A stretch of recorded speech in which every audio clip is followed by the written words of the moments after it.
At AERZEN, since 1864, we design high-performance blowers, screw compressors, and high-speed turbo blowers for the industry.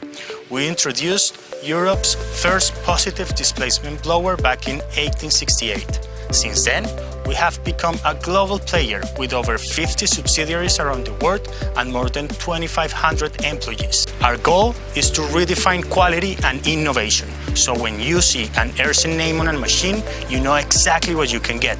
You can expect performance.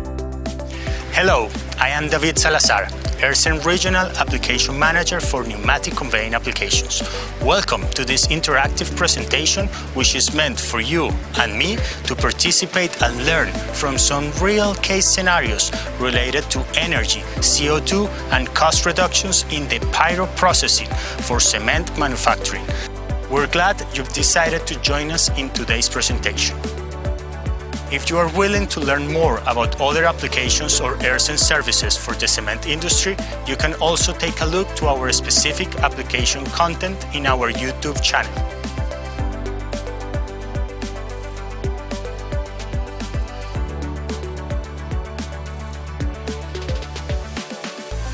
The case scenario we will be discussing today develops in a real cement plant, where AERZEN has been supporting different needs in after-sales and basic engineering advisory for the past 10 years, building a professional, strong, and trustfulness relationship that have granted AERZEN team to get involved in several renovation, expansion, and optimization projects over the past years.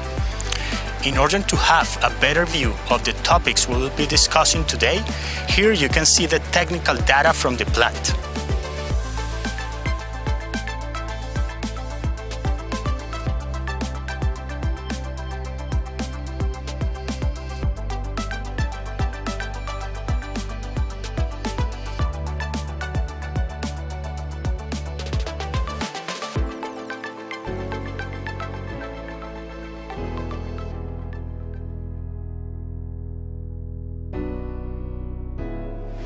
Cement industry, as mainly all other industries, require a raw mix to produce the final product, clinker, which is basically finished cement before it's grinded in the final milling process.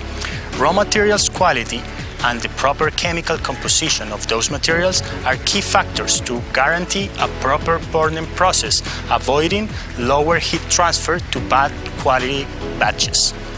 Raw material is as important as everything else in the process and play a critical role in the final product quality.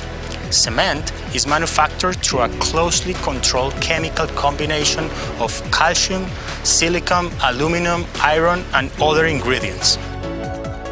Can you tell what is the composition range for a good quality mixture of Portland cement? Let's see the options.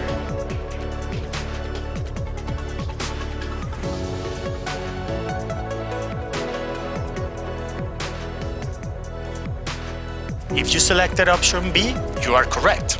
Raw mix for cement production needs to have a majority composition of calcium oxide and silica, and a lower proportion of aluminum and iron components. The percentage by weight included in the original mix is tested in the laboratory and needs to fulfill the ASTM C1157 standard classification, so it can be called Portland cement. Any deviation in the composition range, it's a valid construction material, but cannot be called Portland cement, and in consequence cannot be used for highly strength concrete applications such as buildings, bridges, roads, and so on. If we take a closer look to the last two materials showed in the chart, we see that the amount of material is represented as a minimal possible quantity and not as a percentage per weight. The reason for that is basically because the more magnesium and potassium we have in our mix, the harder the oxidation process will be, and we will see incomplete chemical reactions and bad clinker quality. Avoiding these two elements may not be as easy as it seems, as they are attached to the original stone.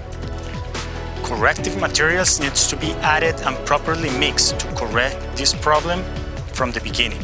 However, it's impossible to avoid having some rocks with extra content of these two materials, which makes the work harder for the raw material milling machine that won't be able to pulverize completely the rock that contain higher quantities of these materials. In our customer's plant location, raw material is found with the following characteristics. Do you think they can use this raw mix to produce Portland cement? Clearly, they can't, which means they need to add corrective materials to guarantee the chemical composition before the raw mix enter into the process. The materials used to correct the mix depend 100% on the local availability and will change from plant to plant, even if they are located in the same country. As inland transportation costs are a higher price to pay, cement plants will look closely for the nearest material available.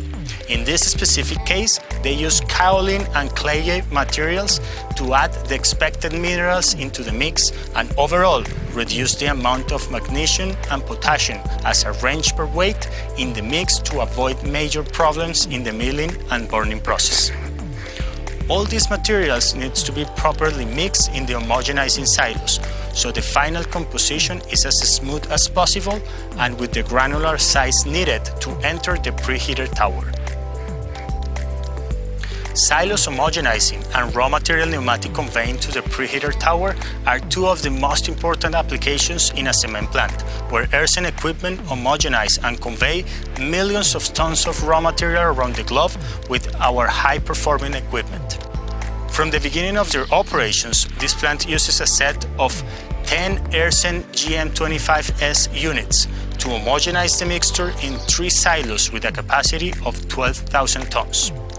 They had by the time a sliding vane compressor in operation to deliver pneumatically the raw material into the preheater tower. Operational conditions for those two processes are as follows.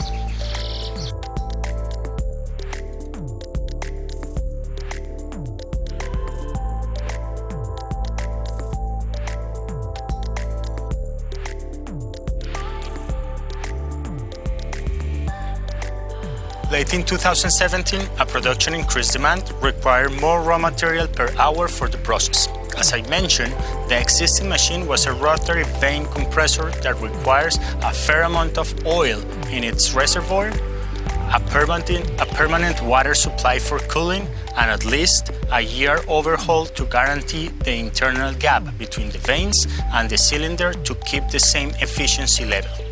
The machine was also operating near their operating capacity, and an upgrade wasn't that easy at the time. AERZEN team supported with the pre-engineering process and helped with basic calculation for the new pneumatic conveying capacity that the system required.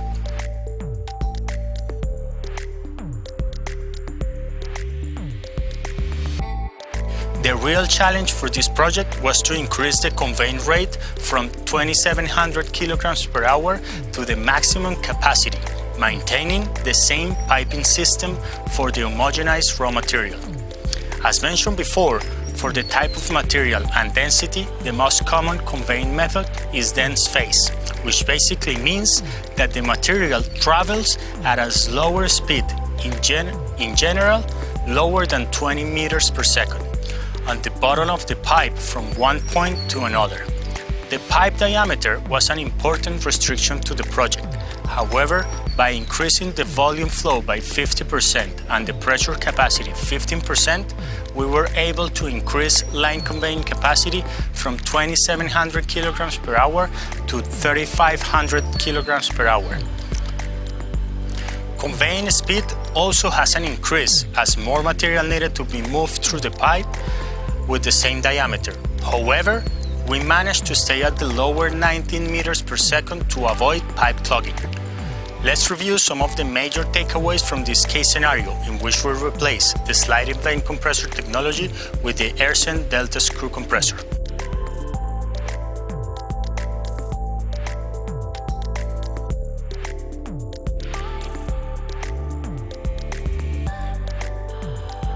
First, 29% material handle increase, keeping the same major elements as piping, electrical wiring, footprint, and no major civil or mechanical investments. Second, keeping the same energy consumption but increasing almost 30% the production capacity. And third, avoiding costly maintenance to oil reservoirs, water supply for cooling, and complete repairs to the sliding vane technology characteristics. Thanks for joining us today in our interactive presentation. We hope you have enjoyed our journey through one of the most exciting processes in the cement manufacturing. If you have any further questions, I'll be happy to discuss it with you later. And make sure to contact your AERZEN entity in your region for any specific questions or local support you need from our team. Thank you. Expect performance.